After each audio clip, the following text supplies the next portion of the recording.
It's time to invite the next speaker. Dr. Shanmuga Sundari is from the Department of Physics, PSGR Krishnammal College for Women, Coimbatore. She's going to talk on the topic YAG silver nanophosphorus synthesis and characterization. Good afternoon to one and all. I'm Dr. Shanmuga Sundari, working as an assistant professor at PSGR Krishnammal College for Women. I thank the organizers for giving me this opportunity. So today I'm just going to give a preliminary talk about this yttrium aluminum garnet and what will happen if silver ion is introduced into this matrix. So we just concentrated on to the synthesis and then the preliminary characterization part. We just started it. And because of this pandemic situation, we couldn't proceed it. So I just summarize what are all the things we did in this matrix. So the talk goes like this. This is the outline of my talk. First, we'll see what is the nanophosphorus and what are all the synthesis method available to synthesis this nanophosphorus. And then the Pichny method, what we adopted to synthesis this yttrium aluminum garnet. And the Ag doped, the silver, different mole percentage of silver, we just replaced in this YAG matrix, and we studied the optical properties and the surface and then the structural characterizations and all we are going to see in this talk. So we know the phosphors, right? So the nanophosphors are nothing but nowadays in all the display devices, this nanophosphors are applied. And first we'll see what is the phosphors. The phosphors are nothing but material which exhibits the luminescent property. And when some sort of irradiation is incident on those material, it converts that incident energy into a light, particularly a visible light. So only those materials are termed as phosphors. And based on the applications of the phosphors, and this is applied in many, this can be applied in many applications. For example, it can be worked as light sources, as we can see in fluorescence lamp and then the backlight and the liquid crystal display and all. And in some cases, based on some information, it can be applied in information display like plasma panels and then field emission displays and also we can use. And in some phosphors can be used, as a radiation converter, say for example, photolithography masking and then electron microscope screening and all, we can use this phosphors. And the main application of this phosphors is fluorescent pigments and traces. Traces in the case of non-destructive testing and bio-labeling and for security labeling, leisure goods and all, we can apply this nanophosphors. So in all these fields, the nanophosphors are applied not only in the display devices, but in all these fields, the nanophosphors are found to be excellent material. And the nanophosphors particularly, why? Because though the phosphor is very interesting, the size varies from millimeter to micrometer, and there are some limitations when we are going for size dependent properties. So that is why the nano property is found to be very interesting. And the advantages of having this nanophosphor is, so it replaces the existing current lighting system. So nowadays we are moving towards the white LEDs. So the white LED is very important. Why? Because it replaces our current mercury free, it is a mercury free system. So it is a very eco-friendly in nature, and then it gives better power output, and as it is a very small in volume, because the nanophosphor size is varying from some angstrom to some few nanometers. So small volumes make them to available in all the integrated electronic devices, and it is easily applicable in fast switchings, and then it needs very few power, few electrical energy, so it goes for low power consumption. And based on, there are different types of material. So it, the phosphor, we can easily engineering the band gap by changing the dopant and then the co-host materials, so that high color rendering capacity is very good for this nanophosphorus material. And only based on all these aspects, we just attracted toward this nanophosphorus and we started working on it. So, and there are different methods. We can classify that method of preparation for this nanophosphorus into two things. One is the classical method and another one is a physical method. In classical method, we have colloidal, capping, cluster formation, sol gel and electrochemical. Mostly this sol gel and electrochemical, the researchers are, the sol gel and electrochemical is mostly attractive because of its ease of formation. When it comes to the physical method, it needs a higher instrumentation because we always focused on the beam engineering, because we either we need molecular beam epitaxy or ionized cluster beam or liquid metal ion source or consolidation, sputtering, and all these things will come under this physical methods. The Pichny method, what we adopted to synthesize this YAG is based on this salt gel chemistry, and it has been identified by the scientist Pichny. That is why the name is given in his memory. So it, as I mentioned earlier, it based on the principles of salt gel chemistry. And in earlier days, only for the preparation of dielectric and then the high temperature superconductors only, they adopted this Pichny method. Later on, by replacing some collagen agent, they adopted this method to synthesize the fluorescent and the magnetic material also. And it is a very simple method because of its, because independent of the chemical environment of the host or the co-host material, it reduces the heat treatment. It means instead of centering it in 1600 degrees Celsius, we can center it in lower temperatures, say for example in 1200 degrees Celsius, because it is not bothering about the chemical environment of the co-host materials. And here we are in the Pichny method, we involved some small molecules like ethylene and then the citric acid. So why? Because these two materials, as I mentioned here, there is a trans-esterification reaction is happening between the citric and ethylene glycol. And because of this trans-esterification reaction, it forms a chelating ligands. And when the metal ion is introduced in this chelating ligand, it forms a polymer matrix when we give a heat treatment. So, and because of this polymer nature, polymer network, it entraps the metal ion, whatever is coming into this material. So there is a complete homogeneity of the mixture is maintained because of this polymer network. Under the polymer precursor, we can easily remove it by giving heat treatment. So no problem in it because it's its own polymer network. So there is no chance of impurity getting into this network. And the metal ion or whatever the ion is getting into it, it will be homogeneously dispersed in this layer. Say for example, if we are taking a metal citrate of a particular complex and then the ethylene glycol, it forms a mixture of metal citrate and ethylene glycol. It forms a covalent network or a polyesterified network with a trapped metal ion. So again, we have to anneal it. When we are annealing it, even the polymer network will go and we have a desired metal ion in our network.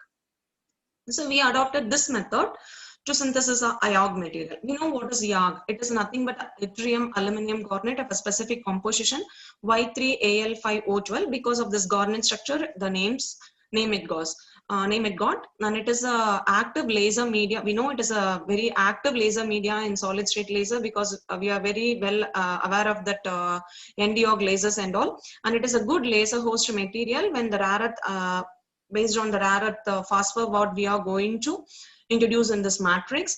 And this YAG itself is having a good thermal stability and it is having an excellent optical and mechanical properties, and it has been widely used in all optoelectronic devices.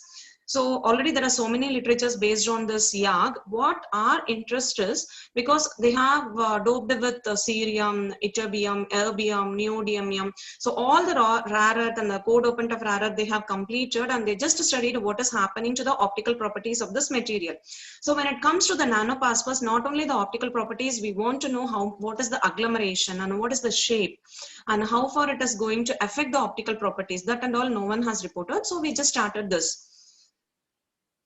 So as I mentioned, the Pichny method we started, and why we have chosen the silver is when the silver and gold ion is incorporated into a matrix, particularly in the nanomaterial, it prevents the agglomeration because the YAG itself is having high it's very agglomerated in nature. I just want to I just want to eliminate the agglomeration, and I just want to define a grain boundary of this YAG material. So only for that reason, I just want to see what is happening to the silver ion when the silver ion is getting into the material. So I have chosen 5 different composition of silver, silver 0.5, 1, 1.5, and then 2. So 4 different composition of silver is introduced in this YAG matrix. So to prepare the YAG, the parent material, we have chosen yttrium hexahydrate, aluminum nanohydrate, and the chelating agents like citric acid. In the presence of citric acid, we started adding this material and it forms a liquid. And as it forms a liquid, slowly we have to add the ethylene glycol to start at the polymerification formation, and we have to heat it about some 80 degrees Celsius, about 5 hours. So the complete gel formation will happen. And once the gel is formed, we have to remove the excess water, and we need to get a spongy like structure, a complete polymer structure we just want to create. So we are just giving a heat treatment for 18 hours at 100 degrees Celsius, and then it the spongy formation and we'll be getting a powder like structure. And to remove the polymer from this structure, we are giving the heat treatment for 600 degrees Celsius 4 hours. So the powder of YAG matrix is formed. But still we need some more heat treatment because YAG is having two different phases. Some impurity phases will also form. So in order to remove that impurity phases, again we just annealed it for 1200 degrees Celsius about some 4 hours.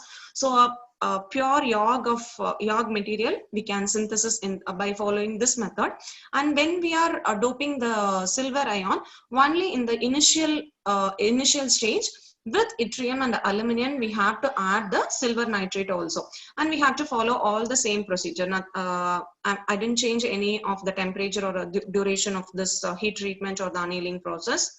And this is exactly what we have did in our lab. So here we can see first it was in the liquid form, and then slowly it is going into the gel formation. And when the ethylene glycol is added, and when we give the heat treatment for 100 degrees Celsius, a spongy formation. Here you can see the spongy formation has been formed, and again we are reheating to the 600 degrees Celsius. So we get the rakeite powder, and then again we are heating it to remove the impurity phases. And the pure YAG is of white in color, and when the silver is incorporated into the mixture, because of the oxidation nature of the silver, the color of the sample is changing from white to brown. So initially we had a slight baby pink, and then from pink it is changes to the brown color. And then just to see by using the XRD and then the FTR characteristics, we just to see whether the compound formed is YAG, and is there any change in this structure. And the formed YAG is nothing but a well-defined, the sharp and well-defined peaks confirms the good crystalline nature of the material, and it is on par with the results, and it is going on par with the JCPDS number of 330040. And we can see other than YAG phase, we don't have any other impurity phases in this XRD peaks. Otherwise, you will be having some aluminum phase or some yttrium monoclinic phase and all it used to form. Because of the high temperature heat treatment, we didn't get any impurity phase formation. Even after the addition of silver, we didn't get any impurity phase formation because the amount of silver getting into the YAG matrix is very small, and it forms a complete solid solution. Other than we can see only the small the peaks are shifting towards the lower angle because of the expansion of YAG matrix. And we using the Debye-Sharaf formula, we calculated the crystallite size. To our surprise, for the YAG we had 81 nanometer, but when silver is entering into the YAG matrix, it is not reducing the crystallite size. Instead it increase the crystallite size, and it is on par with the expansion of YAG matrix what we have observed in our shifting of XRD peaks. And the FTR spectra shows that the bending and stretching vibrations of aluminum and yttrium oxides vibrations. And this is the SEM micrograph of our picture. It is having a tube-like morphology. Here we can see they are agglomerated. It is not highly agglomerated, but still we can see individual spikes of the tubes.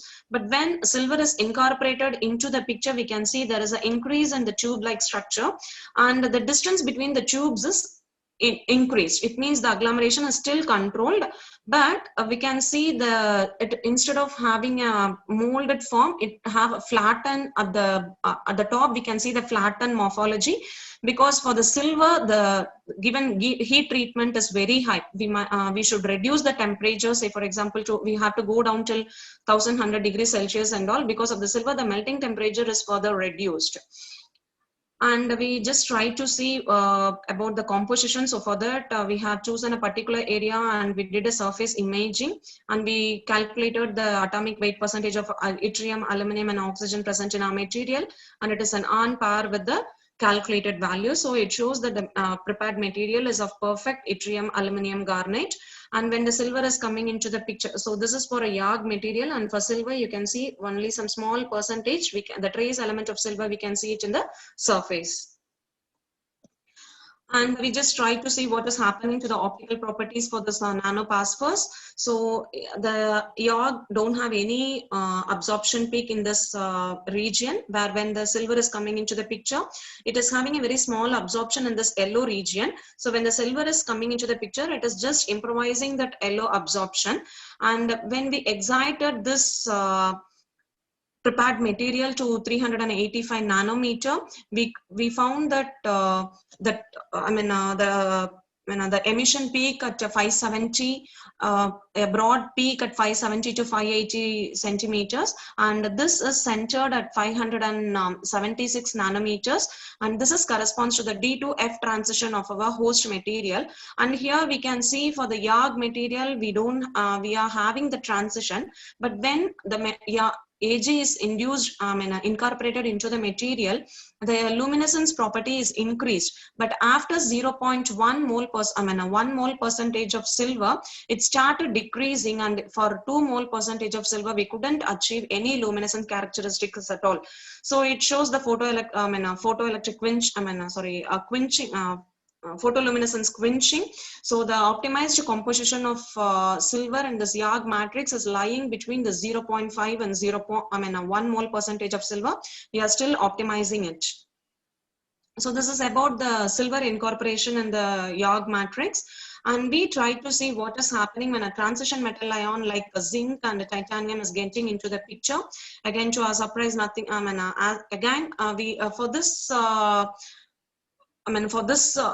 For this work, we didn't change the mole percentage. We just kept 0.5 mole percentage of cerium, titanium, and zinc has been introduced into the YAG matrix. As I mentioned earlier, there is no secondary phase formation. Only the garnet phase formation is observed in all the things. Why we want to go for other transition metal ion is, as I mentioned earlier, when the silver is incorporated into the picture, instead of having a sharp tube, it melted the surface. So we just want to see what is happening with the other transition metal ion. Why we incorporated the cerium is the peculiar property. The cerium is transforming the blue light emission to the, yellow light emission to the blue light emission. So we just want to acknowledge that thing also. And this is the FTR spectra, and we can see the morphology itself is changing. So here for the YAG matrix, when the cerium is incorporated into the structure, we have a bubble-like structure instead of having a tube-like. And when the titanium is incorporated into the YAG matrix, the size is reduced to a match. And when zinc is incorporated, again the melting temperature is very high for the zinc. So all the tubes has been joined and it forms a agglomerated structure. So we just concentrated on cerium doped YAG matrix. So we just recorded the UV spectra, and we can see the exact, for the YAG, it is an yellow color, for the cerium doped material, it is of an yellow color.